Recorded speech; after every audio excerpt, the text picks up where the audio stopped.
the charming Ted Bundy. To this day, Ted Bundy is one of the most notorious American serial killers. His own victims describe Bundy as a charmer. However, he was anything but. In the 1970s and possibly earlier, Bundy kidnapped, raped, and slayed many young women and girls. He admitted to 30 homicides between 1974 and 1978, after more than a decade of denials. Although Bundy's actual victim count is unclear, it is allegedly much higher. Bundy successfully gained the trust of his victims in society because of his charisma and good looks.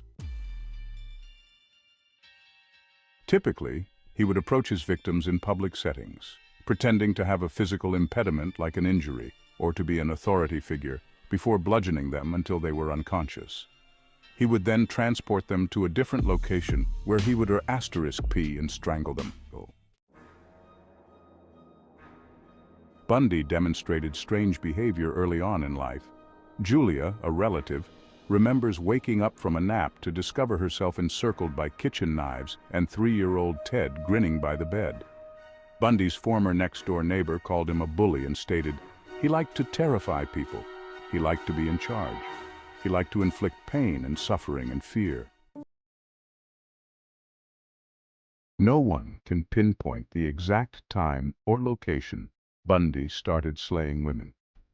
Even though he confessed in great detail to scores of later homicides in the days leading up to his execution, he gave mixed accounts of his crimes to different people.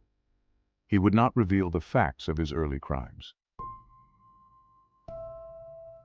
All of Bundy's documented victims were white women, most of whom came from middle-class families.